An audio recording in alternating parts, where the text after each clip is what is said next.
Chef fidèle du Corbeau News Centrafrique, Gisèle Moloma est enchantée de vous retrouver pour une nouvelle analyse sans concession de l'actualité. Aujourd'hui, je suis accompagnée de ma brillante collègue Lucie. Bonjour Lucie. Bonjour Gisèle Moloma, c'est un réel plaisir d'être à vos côtés pour ce moment d'échange.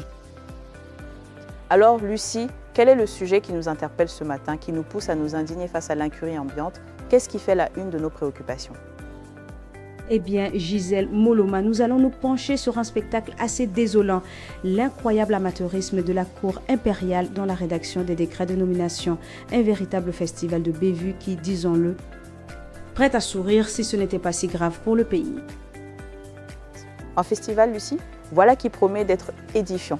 L'article que nous allons décortiquer aujourd'hui, chers auditeurs et lectrices, nous plonge en plein cœur de ce que Steve Bandon-Deny, cet analyste perspicace, qualifie d'empire de coquilles et d'impréparation. Il raille, tenez-vous bien, l'amateurisme sidérant de la cour impériale, fustigeant la publication de textes officiels truffés d'erreurs grossières pour installer le cabinet de Félix Maulois.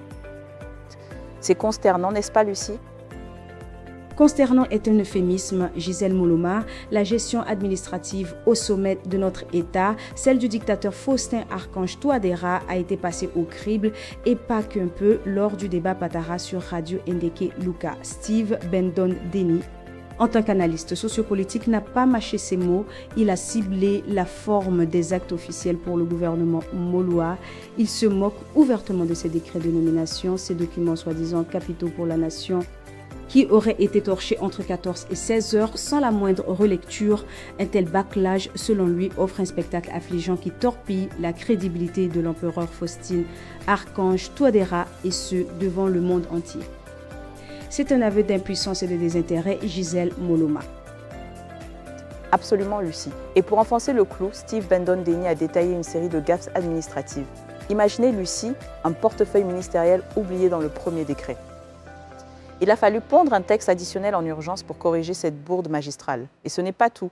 Des fautes de saisie d'une bêtise affligeante, comme un ministre homme affublé d'un qualificatif féminin.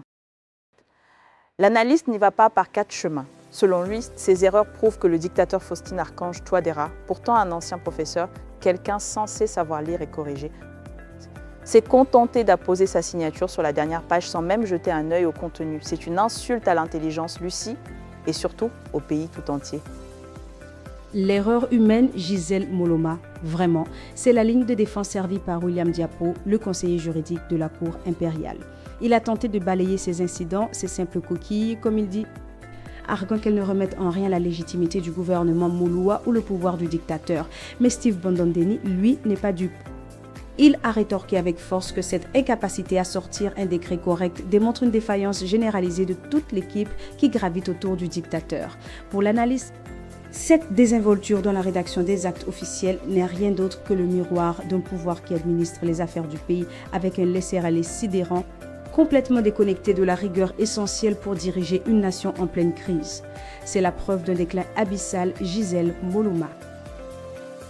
Et la critique n'a fait que s'amplifier, Lucie. Les autres intervenants du débat Patara ont rallié la position de Bandon-Deny, associant cet amateurisme formel à l'absence totale de légitimité de ce cabinet qu'il qualifie de secte hermétique. Les opposants ont martelé que cette impréparation administrative est le reflet direct de l'inaptitude du régime à s'attaquer aux vrais problèmes des Centrafricains. Les routes délabrées, l'insécurité galopante, la corruption qui ronge tout. Quand les représentants du pouvoir ont tenté de noyer le poisson en parlant des compétences financières de certains ministres, c'était peine perdue. Les critiques ont balayé cette tentative de diversion, affirmant que la médiocrité de ces décrets avait déjà prononcé la sentence de ce cabinet avant même qu'il ne commence. Le débat a donc tourné au vinaigre. Gisèle Moloma, le ton est resté des plus acrimonieux jusqu'à la fin de l'émission. Les deux parties se sont littéralement écharpées sur la capacité de l'empereur à simplement piloter ses propres services administratifs. Le présentateur a dû couper court brutalement sans qu'aucune conclusion ne puisse être tirée. C'est le chaos à tous les niveaux, même dans la forme, ce qui en dit long sur le fond, n'est-ce pas, Gisèle Moloma? Un tableau bien sombre que nous a dressé Eric Azumi dans cet article. Merci à lui pour cette analyse sans concession. Oui, merci à lui Gisèle Moloma et merci à vous, chers auditeurs et lecteurs, de nous avoir suivis. N'oubliez pas que vous pouvez contacter Corbeau News Centrafrique au tel WhatsApp plus 236 70 16 44. À très bientôt pour d'autres analyses sans phare.